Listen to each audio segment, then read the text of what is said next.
सुबह का समय था, लेकिन भोला के जीवन में घोर अंधकार छाया हुआ था। सूरज की किरणें धरती पर उतर रही थीं, पर भोला के मन की निराशा को भेद नहीं पा रही थीं।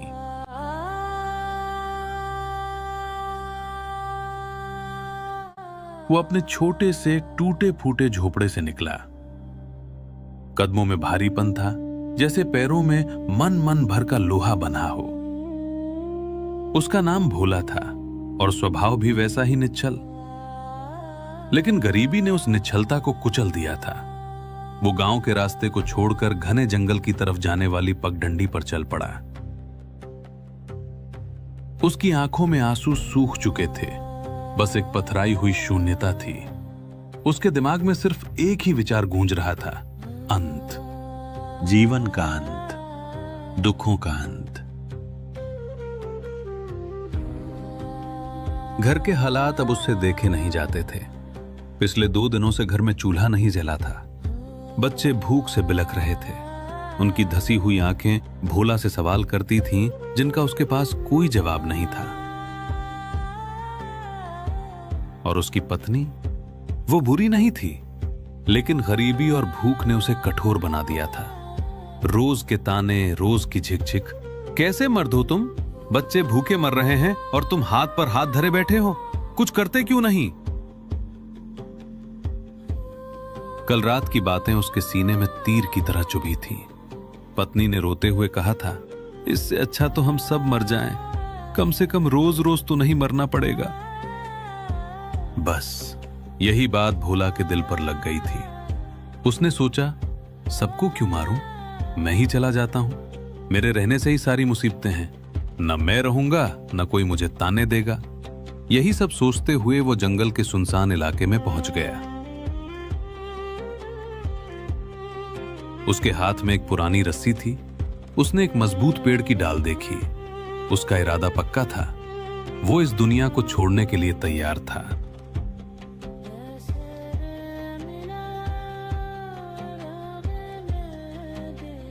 भोला अभी रस्सी का फंदा बना ही रहा था कि अचानक पीछे से एक गंभीर और शांत आवाज आई। बेटा, ये क्या अनर्थ करने जा रहे हो? भोला चौंक गया। उसने मुड़कर देखा, सामने एक महान संत खड़े थे। उनके चेहरे पर सूर्य जैसा तेज था, आंखों में असीम करुणा और सफेद दाढ़ी हवा में लहरा रही थी। उनके व्यक्तित्व में ऐसा आकर्षण था कि भोला के हाथ से रस्सी छूट गई।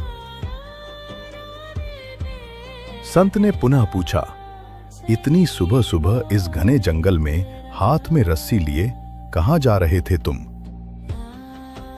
तुम्हारे चेहरे पर यह मृत्यु की छाया कैसी? भोला का बांध टूट गया। वह वहीं घुटनों के बल बैठ गया और फूट फूट कर रोने लगा।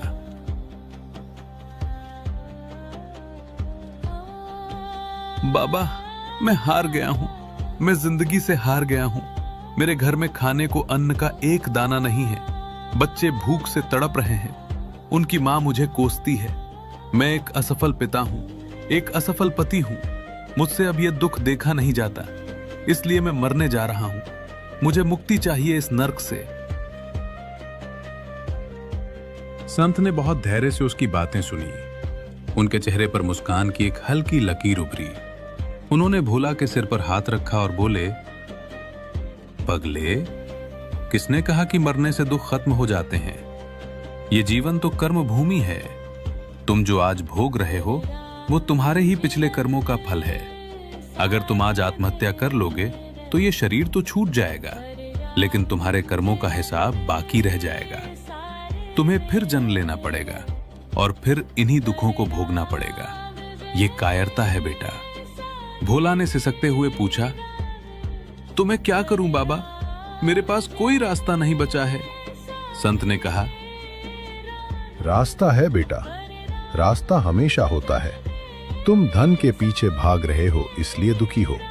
तुम उस परम पिता परमात्मा को भूल गए हो, जो चींटी को भी कण और हाथी को भी मण देता है। तो मैं क्या करूं? काम करो, अपने परिवार का पेट भरने के लिए मेहनत करो, लेकिन काम करते समय अपने मन को संसार में मत फंसाओ। हाथ काम में और मन राम में लगाओ। उस मालिक का नाम सुमरिन करो, भजन करो। याद रखना, दुनिया तुम्हें ठुकरा सकती है, लेकिन जिसका हाथ भगवान पकड़ लेते हैं उसे तीनों लोकों में कोई दुखी नहीं कर सकता। भगवान के सिमरन में ही सच्चा सुख है, बाकी सब मिथ्या है। संत की वाणी में गजब का जादू था। उनकी बातें सीधे भोला के हृदय में उतर गईं, जैसे अंधेरे कमरे में किसी ने दिया जला दिया हो। उसे अपनी गलती का एहसास हुआ। उसने संत के चरण पकड़ लिए। बाबा, आपने मेरी आंखें खोल दी।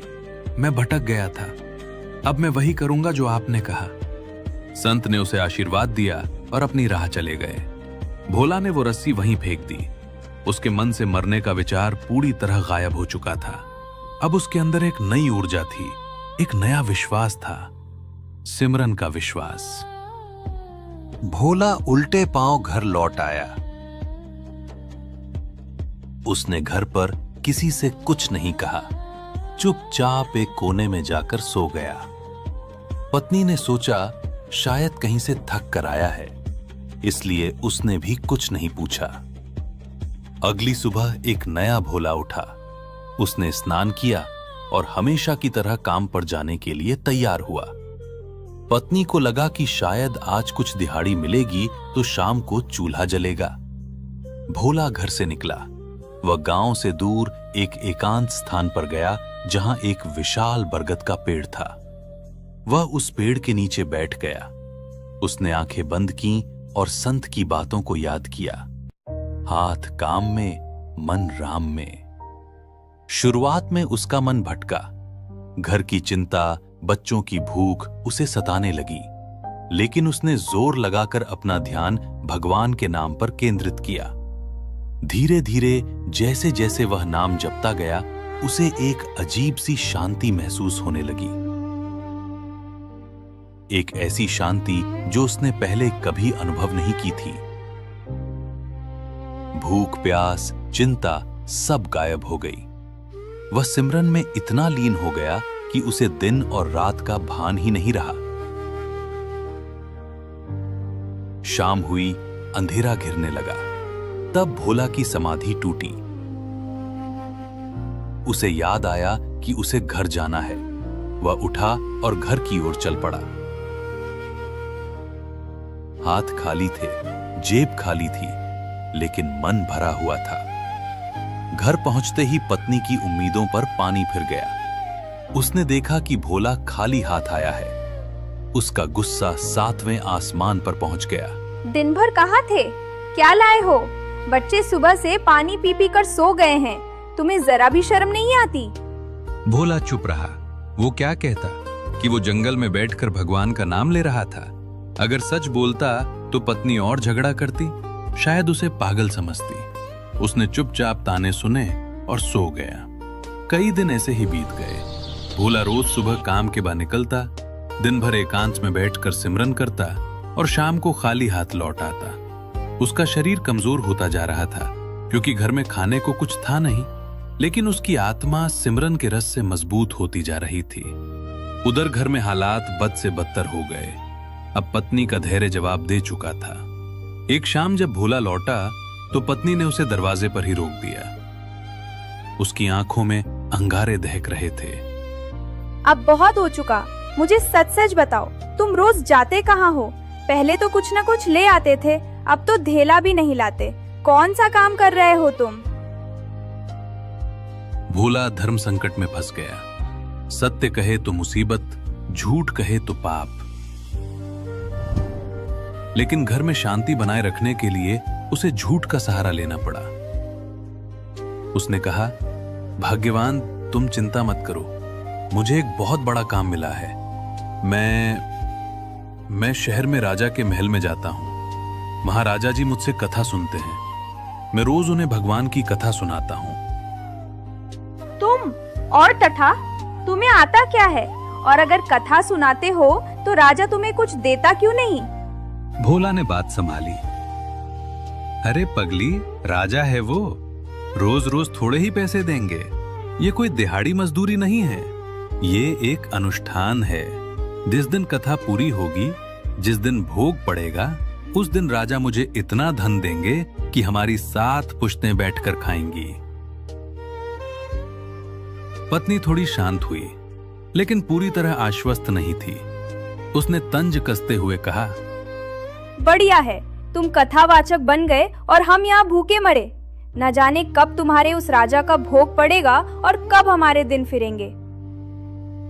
भोला ने राहत की सांस ली कि फिलहाल टला, लेकिन अगली सुबह स्थिति विस्फोटक हो गई। घर में बच्चों के रोने की आवाजें आ रही थीं। पत्नी ने भोला का रास्ता रोक लिया। उसकी आंखों में आंसू और गुस्सा दोनों थे। उसने 2 टूक शब्दों में कहा, सुनो जी, मुझे नहीं पता तुम्हारी कथा कब पूरी होगी।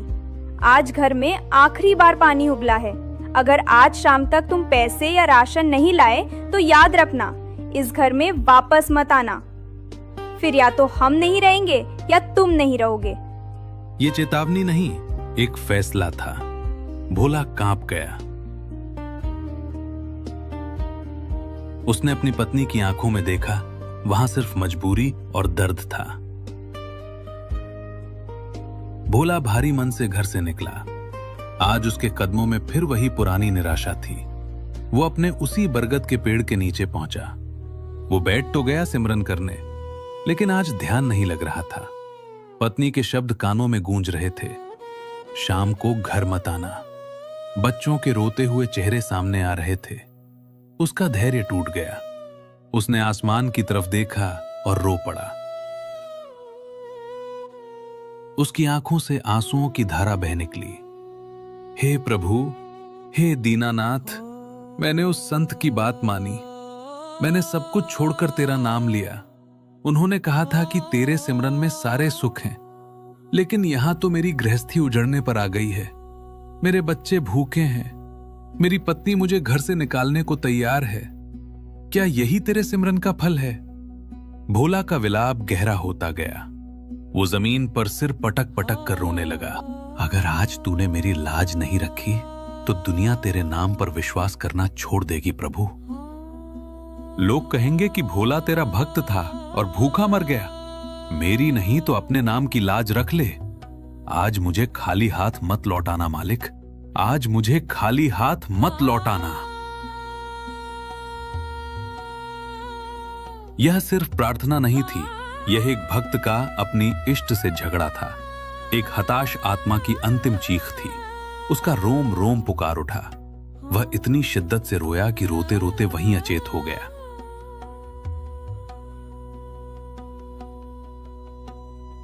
कहते हैं, जब भक्त की पुकार सच्चे दिल से निकलती है तो वह 7 आसमान चीर कर परमात्मा के सिंहासन तक पहुंचती है। भोला की पुकार भी पहुंच गई। दोपहर का समय था। भोला की बस्ती में अचानक हलचल मच गई। धूल के गुबार उड़ने लगे।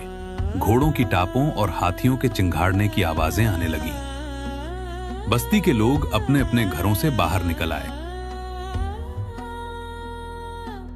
सब हैरान थे। उनकी गरीब बस्ती में आज तक कोई बड़ा अधिकारी नहीं आया था, और आज साक्षात राजा की सवारी।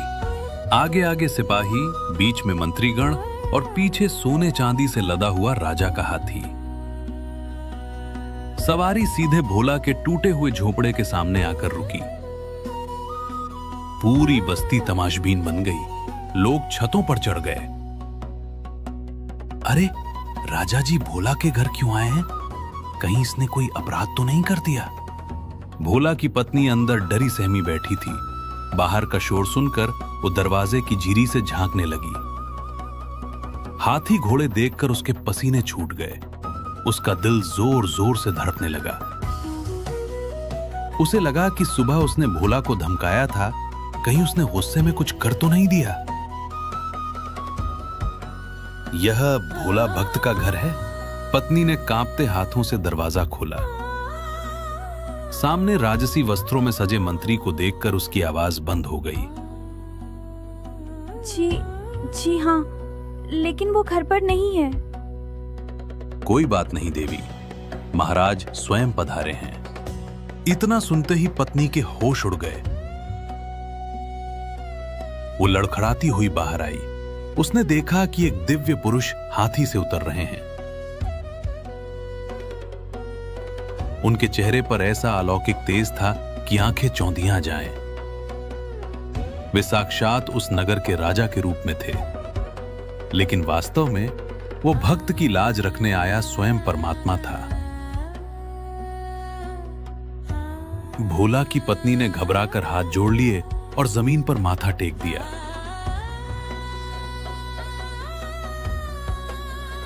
महाराज, हमारे अहोभाग्य कि आप हमारी कुटिया पर पधारे। कोई भूल हुई हो तो क्षमा करें। राजा ने मुस्कुराते हुए उसे उठाया। उनकी आवाज में मिजरी सी मिठास थी। डरो मत देवी, हम तुम्हारे पति से बहुत प्रसन्न हैं। भोला बहुत महान व्यक्ति है। पत्नी हैरान थी। महान? भोला? राजा ने कहा, हां देवी, तुम्हारा पति भोला रोज हमारे दरबार में आता है। वो हमें बहुत सुंदर कथा सुनाता है। उसकी भक्ति और कथा से हम इतने प्रसन्न हैं कि आज हम स्वयं उसकी कथा का भोग दाए हैं। भोला का झूठ सच हो गया था। भगवान ने अपने भक्त के कहे शब्दों का मान रख लिया था। राजा ने इशारा किया। सेवकों ने बोरियों के मुंह खोल दिए। देखते ही देखते भोला का छोटा सा आंगन सोने चांदी के सिक्कों, महंगे वस्त्रों, अनाज की बोरियों, घी तेल के पीपों और नाना प्रकार के व्यंजनों से भर गया। इतना धन धान्य कि उस बस्ती ने कभी सपने में भी नहीं देखा था। भोला की पत्नी की आंखों से आंसू बह निकले। ये आंसू खुशी के नहीं, पश्चाताप के थे। उसे अपने कहे एक एक कड़वे शब्द याद आ रहे थे। उसने कैसे उस देवता समान पति को ताने मारे, कैसे उसे घर से निकालने की धमकी दी, जबकि वो तो सच में इतनी महान कथा कर रहा था कि स्वयं राजा चलकर आए। वो रोते हुए राजा के चरणों में गिर पड़ी। महाराज, मैं बहुत पापिनी हूँ। मैंने अपने पति को बहुत दुख दिए। मैंने उन्हें पहचाना नहीं। मैं रोज उन्हें कोसती थी। आज सुबह भी मैंने उन्हें धमका कर भेजा था। देवी, इसमें तुम्हारा दोष नहीं है। ये सब समय का चक्र था। गरीबी इंसान की मति भ्रमित कर देती है। लेकिन अब तुम्हारे दुख के दिन बीत गए। जाते जाते पत्नी ने हाथ जोड़कर राजा से एक विनती की। महाराज, आप उनसे मिलकर जाइएगा ना, और उनसे कहिएगा कि मैंने जो सुबह कड़वे बोल बोले थे उसके लिए मुझे क्षमा कर दे, और उनसे कहिएगा कि घर जल्दी आ जाएं। राजा मुस्कुराए। अवश्य देवी, हम उन्हें भेज देंगे। इतना कहकर राजा और उनकी सवारी वैसे ही अदृश्य हो गई जैसे आई थी, मानो कोई सपना हो। लेकिन आंगन में पड़ा धन धान्य इस बात का सबूत था कि यह सपना नहीं, हकीकत थी। शाम को जब भोला होश में आया और डरते डरते घर पहुंचा तो उसने जो दृश्य देखा उस पर उसे विश्वास नहीं हुआ। उसका घर जगमगा रहा था। बच्चे नए कपड़े पहने खुश थे और पत्नी दरवाजे पर खड़ी थी। उसकी आंखों में अपार प्रेम और सम्मान था।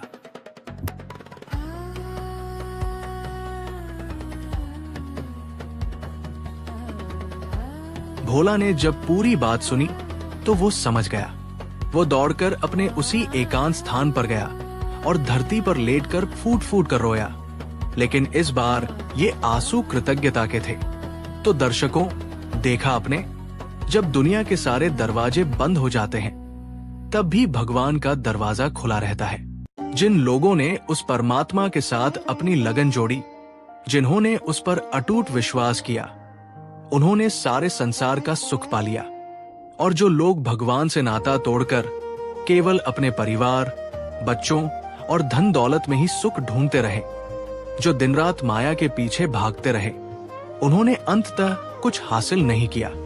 जीवन भर की दौड़ के बाद भी उनके हाथ खाली ही रहे और अंत समय में ये माया उनका साथ नहीं देगी। इसलिए अपने जीवन में काम जरूर करें, जिम्मेदारियां निभाएं, लेकिन उस परमपिता को कभी न भूलें, क्योंकि जब उसकी कृपा बरसती है तो छप्पर फाड़ कर बरसती है, जैसे भोला पर बरसी।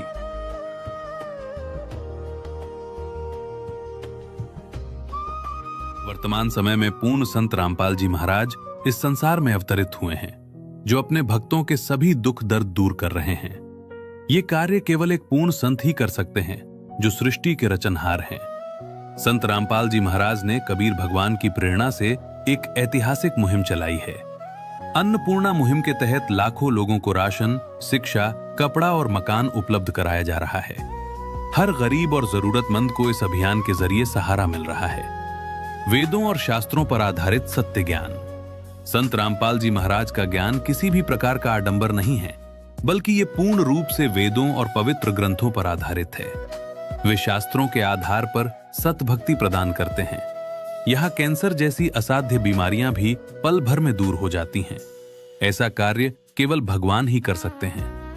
यदि आप अपना कल्याण चाहते हैं तो संत रामपाल जी महाराज द्वारा बताए गए ज्ञान को सुने, जाने और परखें। आपकी अंतरात्मा खुद उस परमात्मा को पाने के लिए व्याकुल हो उठेगी। आज करोड़ों लोग उनसे जुड़कर अपने जीवन का उद्धार कर रहे हैं। सत्य को पहचाने और नाम दीक्षा लेकर अपना जीवन सफल बनाएं। अधिक जानकारी के लिए संत रामपाल जी महाराज YouTube चैनल पर विजिट करें, संपर्क करें और निःशुल्क पुस्तक मंगवाएं। संत रामपाल जी महाराज से जुड़ने और नाम दीक्षा प्राप्त करने के लिए आप नीचे दिए गए नंबरों पर संपर्क कर सकते हैं। संपर्क सूत्र संपर्क/WhatsApp +91 8222 880541 +91 7496 801825 +91 7496 801823। सत साहब जी।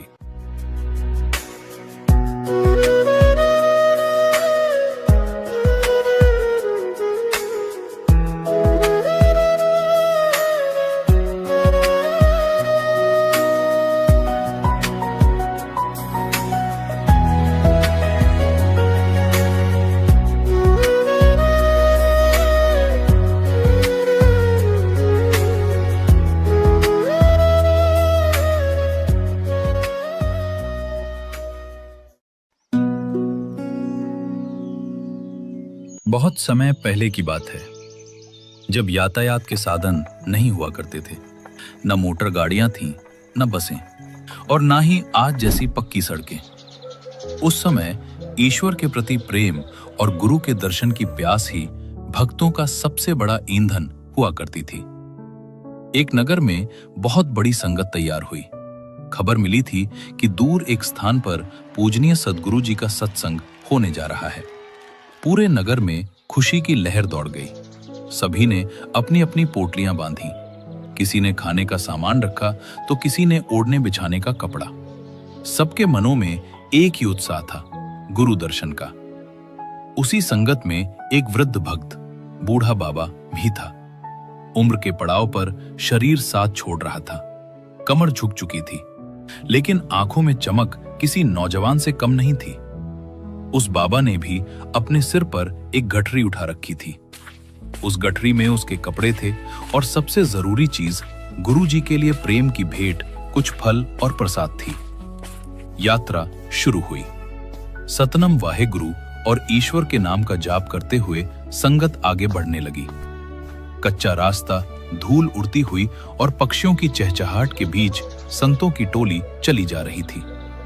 बाबा भी लाठी के सहारे सिर पर गठरी रखे तेरा भाना मीठा लागे गुनगुनाते हुए चल रहे थे। जैसे जैसे सूरज चढ़ने लगा, धूप तीखी होती गई। संगत में जो नौजवान थे वे तेजी से आगे निकल गए। औरतें और बच्चे भी उत्साह में आगे बढ़ते गए, लेकिन वो वृद्ध बाबा धीरे धीरे पिछड़ने लगा। गठरी का बोझ जो सुबह हल्का लग रहा था, अब दोपहर होते होते मन भर लगने लगा। सांसें फूलने लगी, पसीने से कपड़े तरबतर हो गए। बाबा की चाल धीमी हो गई।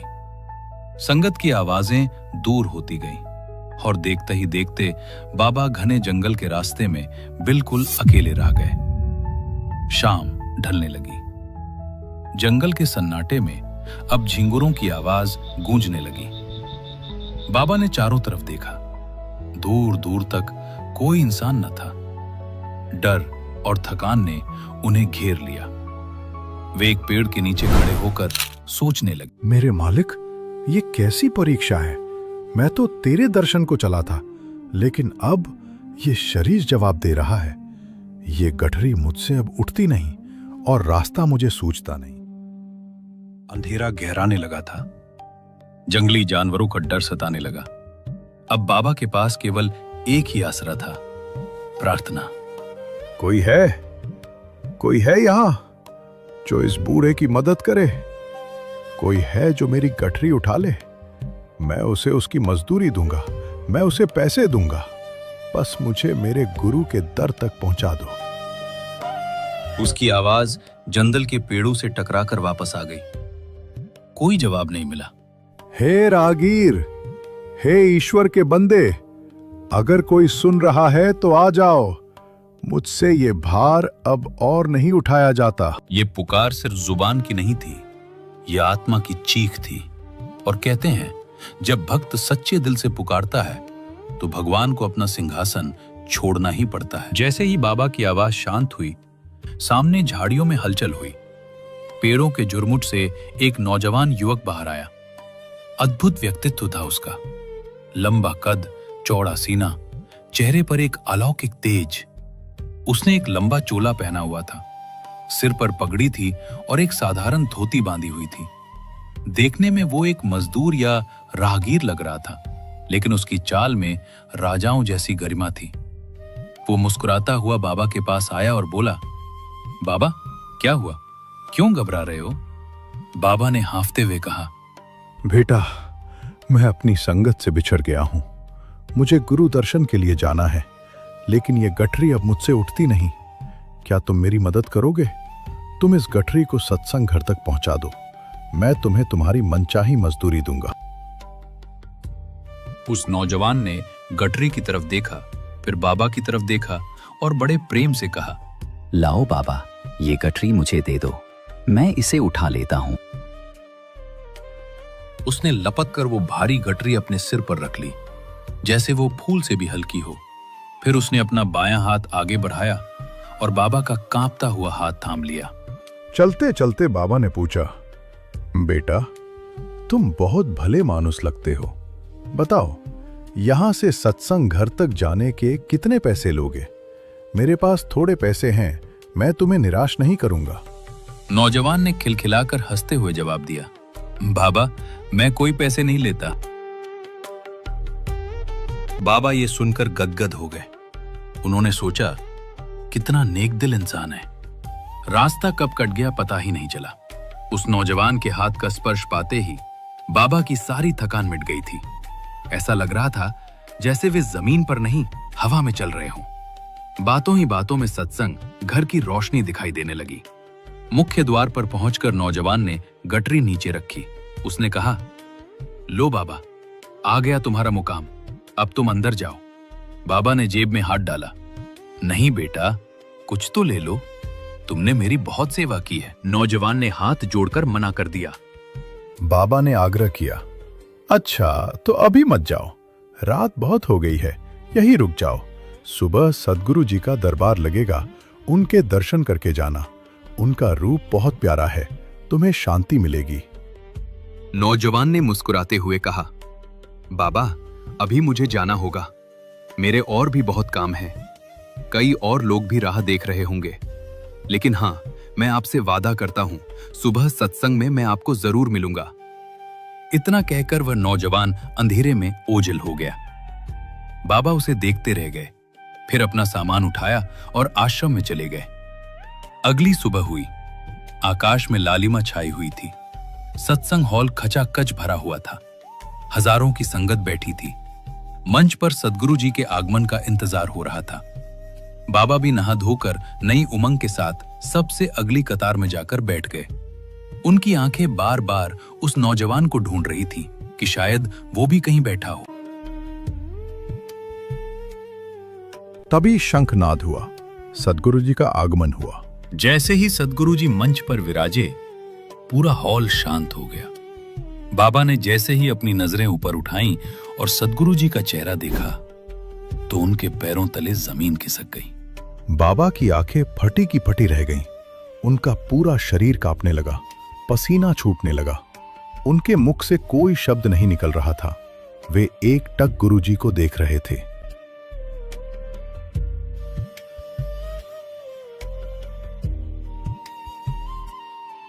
सद्गुरु जी ने अपनी अमृतमयी दृष्टि बाबा पर डाली और इशारे से उन्हें पास बुलाया। बाबा लड़खड़ाते कदमों से मंच के पास गए।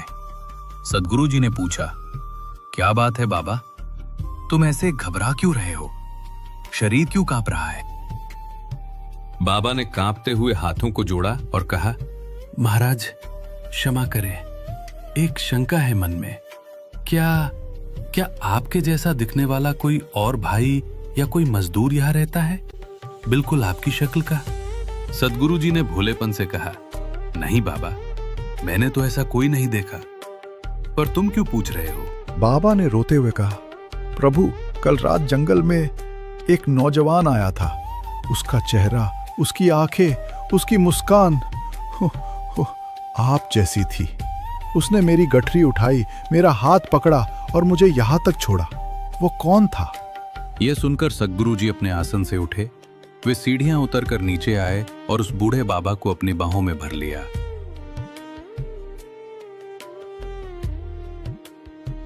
सद्गुरु जी की आंखों में भी प्रेम के आंसू थे। उन्होंने बाबा के कान में धीरे से कहा, बाबा, कोई और नहीं था। कल रात जब तुमने सच्चे दिल से पुकारा था तो मुझसे रहा नहीं गया, मैं ही आया था।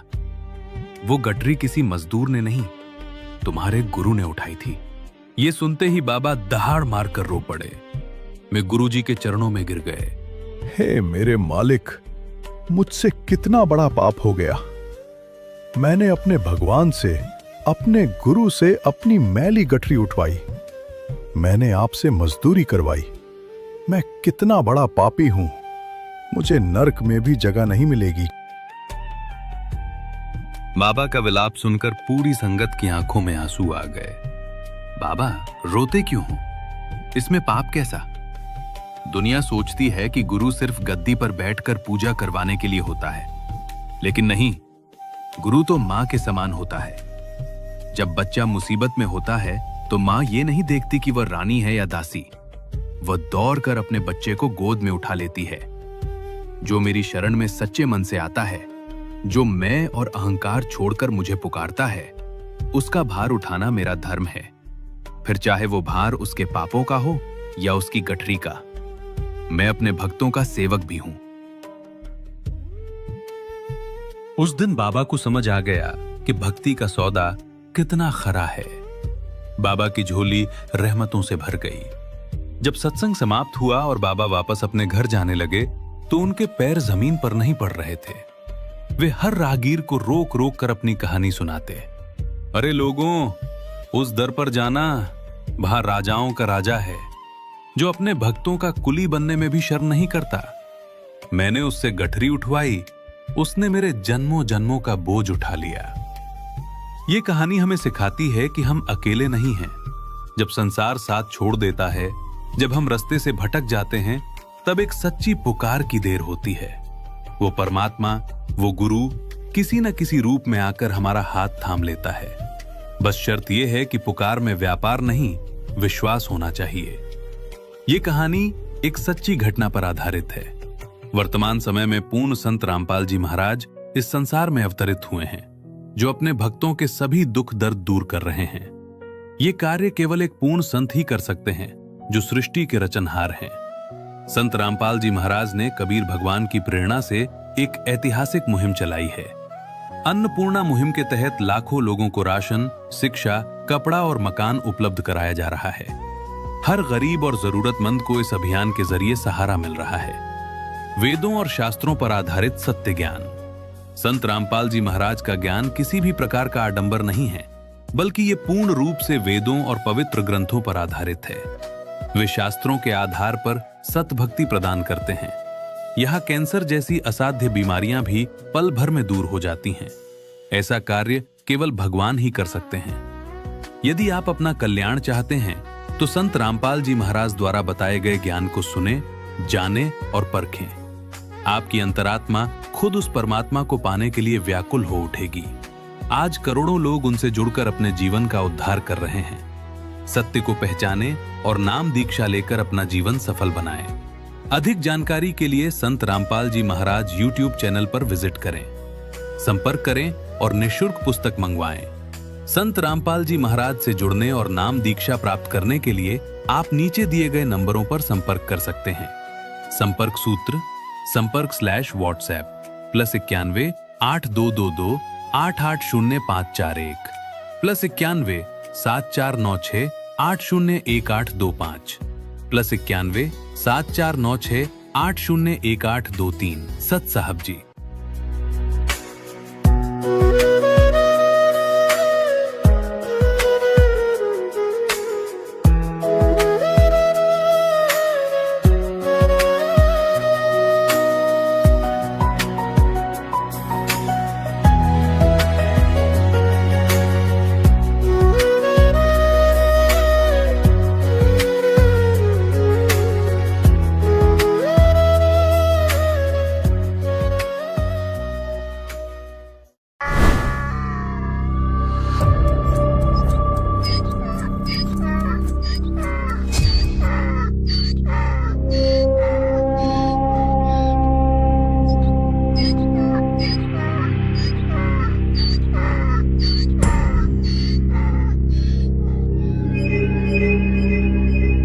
अरे छोड़ो मुझे, छोड़ो। जानते नहीं मैं कौन हूँ? मेरे हाथ खोलो, मैंने क्या किया है? मुझे क्यों पकड़ रखा है? कोई बताएगा मुझे यहाँ कौन लाया? मैं तुमको नहीं छोड़ूंगा। मेरे सैनिकों को आने दो, तुम सबको देख लूंगा। तू क्या छोड़ेगा रे? हम तुझे छोड़ेंगे? मूर्ख, ये यमलोक है, तेरा राज्य नहीं। वो राज्य, वो सेना, वो सब तेरा था ही नहीं, वो सिर्फ एक भ्रम था। राजा ने ये सुनकर अपनी त्योरियां चढ़ा ली, अपनी बाजुएं फड़फड़ाई और गर्दन अकड़ा ली। उसे लगा अभी भी उसका हुक्म चलेगा, लेकिन तभी उसे एहसास हुआ उसकी शक्तियां यहां काम नहीं कर रही। वो धीरे धीरे शांत हो गया। उसने मौन धारण कर लिया। उसका अहंकार टूटने लगा और वो असहाय होकर जमीन पर गिर गया। हे धर्मराज, मैंने ऐसा क्या किया जो मुझे इस प्रकार लाया गया? मुझे माफ कर दो। मुझे कुछ और सांसें जीने के लिए दे दो। मैं वापस जाकर सब ठीक कर दूंगा। तौबा मत कर। तुम अब एक सांस भी और नहीं ले सकते। तुम्हारा समय खत्म है। मूर्ख राजा, पूर्व जन्म में तूने बहुत तप किया था। उसी के बदले तुझे इस जन्म में राजयोग और राजभोग मिला। लेकिन तूने क्या किया? तूने उस सत्ता के नशे में ना कोई पुण्य किया, ना ही कोई भक्ति की। तूने अपनी शक्ति को ही सत्य मान लिया। तू तो इसका मुंह काला कर दो। भगवान, मुझसे गलती बन गई। मुझे पता नहीं था। मुझसे बहुत बड़ी भूल हो गई। गलती की ही सजा तो हम देते हैं यहाँ। अब तुझे ये भोगना ही पड़ेगा। तूने गलती की है तो मैं तुझे गलती की ही सजा देता हूं। तो अब मेरा क्या होगा प्रभु? वही होगा जो भक्ति ना करने वालों के साथ होता है। तेरा अगला जन्म गधे का है। गधा? मैं राजा होकर गधा? हाँ, क्योंकि तूने भक्ति नहीं की। याद कर अपना वो पाप, देख तेरी करतूत।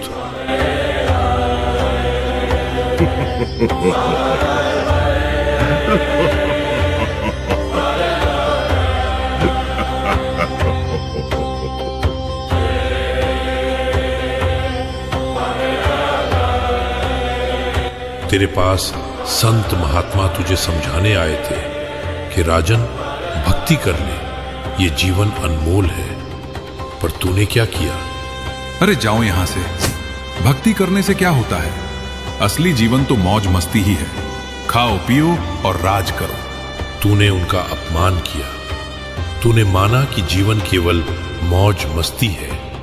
तो जा, अब गधा बनकर सिर्फ भार ढो। न कोई मौज होगी, न कोई मस्ती। नहीं नहीं, मुझे माफ कर दो। लेकिन यमदूत उसे खींचकर अंधेरे में ले गए। राजा की आवाज गधे की रैंक में बदल गई। तो देखा आपने, एक राजा जिसके पास धन था, दौलत थी, सेना थी, लेकिन अंत में क्या बना? एक गधा। कहीं आप भी वही गलती तो नहीं कर रहे?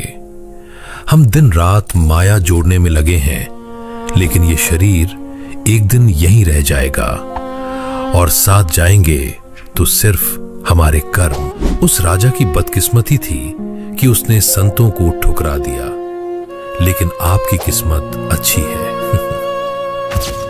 आज इस कलयुग में हमें उस भयानक नरक और 84 लाख योनियों जैसे गधा बनने से बचाने के लिए पूर्ण परमात्मा कबीर साहिब जी की शक्ति धरा पर आ चुकी है। वो महान तत्वदर्शी संत जो आज पूरे विश्व को शास्त्रों के आधार पर सही भक्ति मार्ग दिखा रहे हैं, वो कोई और नहीं, वो है जगत गुरु तत्वदर्शी संत रामपाल जी महाराज।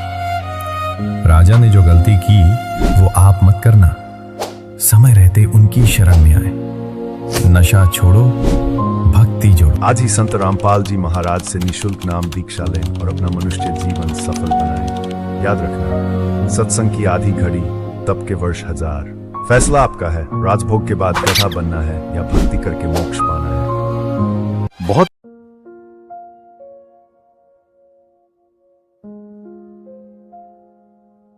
दो साधक थे। एक 40 वर्ष से साधना कर रहा था, बड़ी बड़ी दाढ़ी बढ़ा रखी, लोग बैठक पति परमात्मा प्राप्त दिखाई देता। एक 4 वर्ष से साधना प्रारंभ की थी, नौजवान बच्चा था। एक देवदूत आता था भगवान के दरबार से, उन दोनों से मिलता था, घंटों भगवान की बातें चर्चा करके दोनों से। वो रहते थे अलग अलग, एक इधर एक दूसरी पश्चिम में, एक पूर्व में, गांव के नगर के। दोनों के पास चर्चा करके जाता था। एक दिन उस देवदूत ने भगवान से कहा, भगवान विष्णु से, कि भगवान आपके 2 भगत बड़े अटल हैं, आपके ऊपर पूरा विश्वास करते हैं। विष्णु जी ने देखा, ध्यान दृष्टि से कहा कि नहीं, उनमें से एक भक्त है, एक भक्त नहीं है, वो ढोंग कर रहा है। तो देवदूत ने कहा कि भगवान वो होगा जो अभी 4 वर्ष से लगा है, कि नहीं, जो बहुत पुराना लगा हुआ है वो भक्त नहीं है, वो विश्वासी नहीं है। देवदूत को ये समस्या आ गई कि शायद भगवान ने समझा नहीं होगा ढंग से। कहने लगा, जी इधर पूर्व की साइड में बैठा है ना, वो दाढ़ी बड़ी बढ़ रही है, बड़ा वो है, 40 वर्ष से लगा हुआ, आपका पक्का भगत है। कहने लगा, वही तो भगत नहीं है। भगवान बोले। अब वो देवदूत उसके मुंह का नहीं देखा, मालिक के मुंह का नहीं, भाई कैसे बोल रहे हैं परमात्मा। तो विष्णु ने कहा कि आपको मेरी बात पर विश्वास नहीं हुआ। देवदूत ने कहा, भगवान ये तो नहीं हो सकता कि आपकी बात अविश्वसनीय हो, लेकिन मेरी बुद्धि छोटी है, ये काम ना कर रही। तब विष्णु जी ने कहा कि आज तू थोड़ा सा देर से मिलने जाना उनको, और वो कारण पूछे तो उनको ये बताना। अब ठीक है। वो सबसे पहले गया तो उससे के पास जिसने सही भक्त मानना था, 40 वर्ष से भक्ति कर रहा था, उसके पास गया तो उसने पूछा उस बड़े भक्त ने कि देवदूत आज तो बहुत देर कर दी, 2-3 घंटे लेट आए, क्या बात होगी, स्वस्थ तो हो। तो देवदूत ने कहा कि भगत क्या बताऊं, आज तो भगवान ने ऐसी अनहोनी कर दी। परमात्मा ने दिन के 1 बजे और एक अनहोनी लीला करनी थी, उसको देखने के लिए रुका रहा मैं। क्या करनी थी कि एक हाथी को और सुई के उस सुराख से निकालना था, सुई के सुराख से निकालना था, धागा डालने का सुराख होता सुई, उसमें से हाथी निकालना था। और मैं उसको देखने के लिए रुक गया। उसे 40 वर्ष वाले साधक ने पूछा, फिर क्या हुआ? कि भगवान ने सचमुच हाथी को सुई के धागा डालने वाले सुराख में के निकाल दिया। वो क्या कहता है कि देवदूत ऐसी झूठ बोल किसी का जच जा, ऐसी बकवाद नहीं करा करते, ये कभी हो सकता है? अब देवदूत उसके मुंह का नहीं देखे, डांगर बोला कि है दिखा ऐसा भगत, इस पर विश्वास नहीं भगवान का। वो तो उठ कर चल पड़ा, भाई भगवान ठीक कह रहे थे, ये तो नरा पशु है, खाम खांडले ढोरा। जब इसने न विश्वास नहीं, भगवान क्या नहीं कर सकता, फिर क्या फायदा इस भक्त का। अब उठ के गया 4 वर्ष वाले के पास, उसने तो वहां तो सोचा था कि वो तोड़ के मैं एंड बैंड बोलेगा, जब मैंने युद्ध कर दिया था। अब उसने भी यही प्रश्न किया कि देवदूत आपकी इंतजार कर रहा था, पलक बिछाए बैठा था, आएंगे आप, आते हो, चर्चा हो जाती है परमात्मा की, दिल लगता है। आज आप बहुत देर कर दी, मैंने सोचा था आज नहीं आएंगे, आज का दिन तो हमारा व्यर्थ हुआ। क्या कारण है देवदूत इतना देरी करने का? उसने फिर यही बताया कि दिन के 1 बजे परमात्मा ने एक लीला करनी थी, और भाई कमाल कर दिया। भगवान ने तो हद कर दी कि सुई की सुराख के अंदर से हाथी निकाल दिया, वे अचरज कर दिया। अब वो कहता है कि ये की अचरज है, देवदूत भगवान निकाल दे पूरी पृथ्वी ने सुई की नोक में गए, भगवान क्या नहीं कर सकता। तब उसने देवदूत ने उस 4 वर्ष के साधक को सीने से लगा लिया और कहा, धन है तेरे माता पिता जिससे जन्म हुआ, तू है भाई सच्चा भगत, भगवान ठीक कह रहे थे, तू 1 नंबर का भगत है, जिसमें विश्वास नहीं भगवान का। और परमात्मा भी कहते हैं क्या हुआ भक्ति करने जब मन में नहीं विश्वास, क्या फायदा उस भक्ति का। परमात्मा जो चाहे सो कर ही, सतगुरु जो चाहे सो कर ही, 14 कोट दूत जम डर ही, ऊत भूत जम त्रास निवारे, और चित्रगुप्त के कागज पाड़े। बोलो सतगुरुदेव।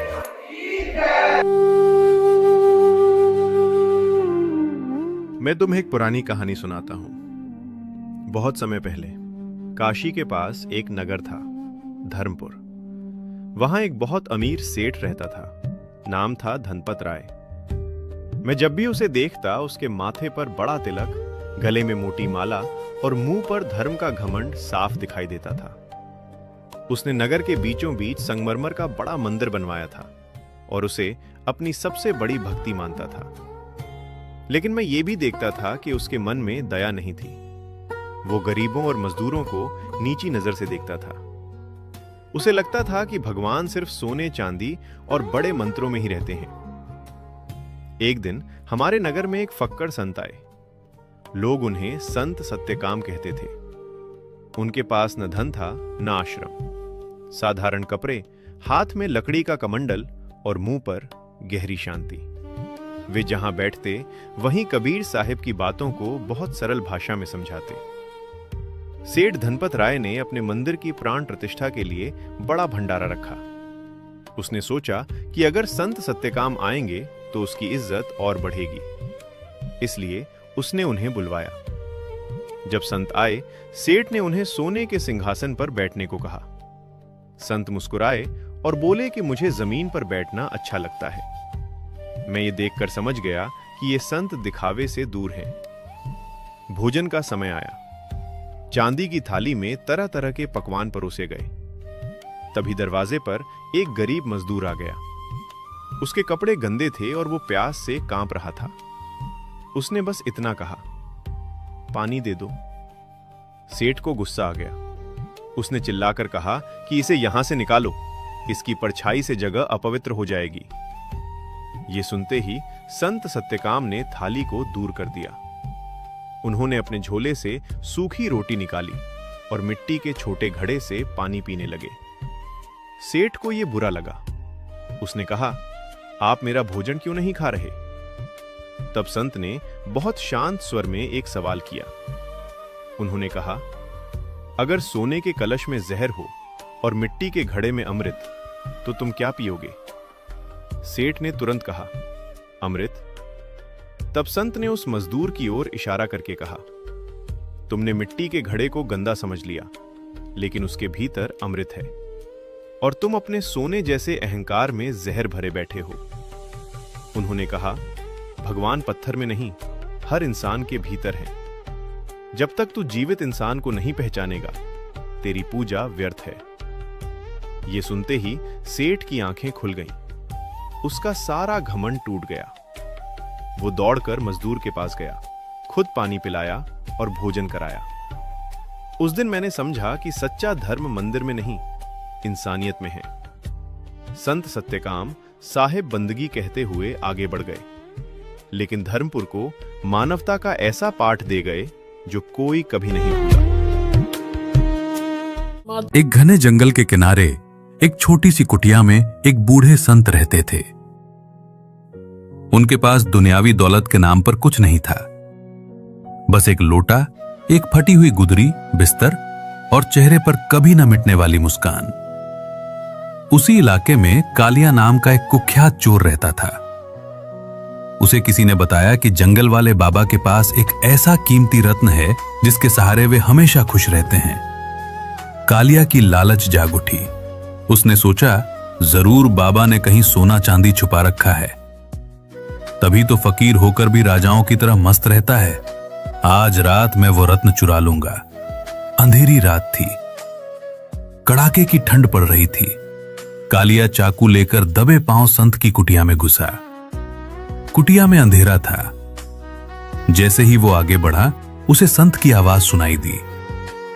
संत ने बड़े प्यार से कहा, आ गए बेटा, बड़ी देर कर दी तुमने आने में। कालिया हक्का बक्का रह गया। उसने सोचा बाबा शायद नींद में बड़बड़ा रहे हैं। उसने चाकू निकाला और कड़क कर बोला, ए बाबा, शोर मत मचाना। सुना है तेरे पास कोई बहुत कीमती खजाना है, चुपचाप मुझे दे दे वरना गर्दन उड़ा दूंगा।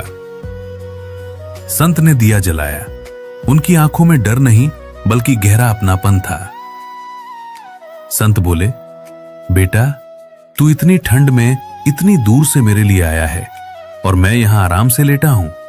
तुझे बहुत ठंड लग रही होगी ना? ये कहकर संत उठे और अपनी इकलौती पुरानी शॉल जो उन्होंने ओढ़ रखी थी उतारकर कालिया के कंधों पर डाल दी। बोले, पहले ये ओढ़ ले, तू कांप रहा है। खजाना भी दे दूंगा, वो यही है। कालिया सन्न रह गया। वो लूटने आया था और जिसे वो लूटने आया वो अपनी ही इकलौती शॉल उसे उड़ा रहा था। उसके हाथ से चाकू ढीला पड़ गया। उस शॉल की गर्माहट सिर्फ उसके शरीर को नहीं बल्कि उसके जमे हुए पत्थर दिल को भी छू गई। कालिया रुआंसा होकर बोला, बाबा, मैं तुम्हें मारने आया हूं और तुम मेरी चिंता कर रहे हो। तुम पागल हो क्या? संत मुस्कुराए और बोले, बेटा, जो खजाना मेरे पास है वो चोर नहीं चुरा सकते, और जो खजाना चोर चुरा सकते हैं उसे मैं रखता ही नहीं। पर आज तू खाली हाथ नहीं जाएगा। संत ने अपनी सूखी रोटी और पानी का लोटा आगे बढ़ाया और कहा, यही है मेरी आज की कमाई, इसे खा ले। रही बात उस कीमती रत्न की, तो वह रत्न है सबके प्रति प्रेम। जब तू दूसरों का दर्द अपना समझने लगेगा तो तुझे भी वो खजाना मिल जाएगा। कालिया की आंखों से आंसू बह निकले। जिस समाज ने उसे हमेशा दुत्कारा था, आज एक संत ने उसे बेटा कहा और अपनी ठंड की परवाह न करके उसे शॉल दी। वो संत के चरणों में गिर पड़ा और रोते हुए बोला, बाबा, मैंने आज तक सिर्फ लोगों का धन छीना है। पहली बार किसी ने मुझे अपनापन दिया है। मुझे ये शॉल नहीं चाहिए। मुझे अपना वो खजाना दे दो जिससे तुम चोर को भी गले लगा सको। उस रात कालिया चोर बनकर आया था, लेकिन कुटिया से बाहर एक इंसान बनकर निकला।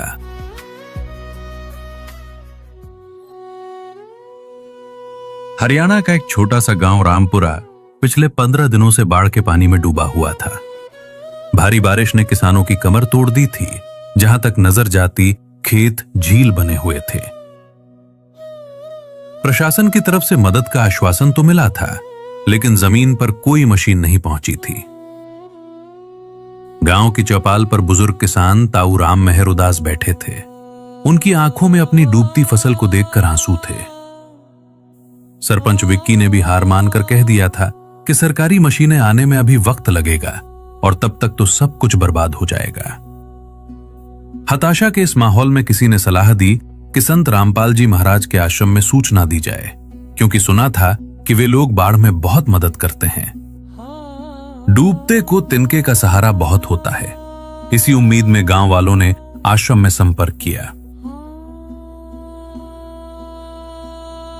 अगले ही दिन सुबह 4 बजे गांव के बाहर ट्रकों की आवाज गूंजी। गांव वाले दौड़कर देखने गए तो हैरान रह गए। आश्रम के सेवादार बड़े बड़े ट्रकों में सामान लेकर आ चुके थे। ये कोई साधारण सामान नहीं था। ट्रकों से 20 हॉर्स पावर की विशालकाय सबमर्सिबल और मोनोब्लॉक मोटरें उतारी जा रही थीं। साथ में काले रंग के 8 इंच और 12 इंच मोटे पाइपों के बड़े बड़े बंडल थे, जिन्हें देखकर ही उम्मीद की किरण जाग उठी। सेवादारों ने बिना समय गवाए काम शुरू किया। गांव का पानी निकालने के लिए पास का नाला 4 किलोमीटर दूर था, जो एक बहुत बड़ी चुनौती थी। लेकिन सेवादारों के हौसले बुलंद थे। उन्होंने दिन रात एक करके 4 किलोमीटर लंबी पाइपलाइन बिछा दी।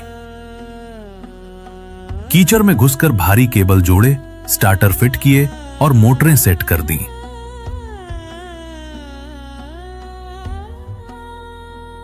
जैसे ही बटन दबाया गया, मोटे पाइपों से पानी का ऐसा तेज बहाव निकला जैसे कोई नदी बह रही हो।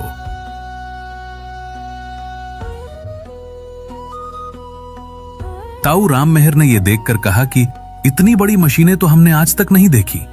ये तो कुछ ही दिनों में पूरा गांव सुखा देंगी। अगले 10 से 12 दिनों तक मोटरें 24 घंटे लगातार चलती रहीं। सेवादार वहीं सोए, वहीं खाना बनाया और पहरा दिया।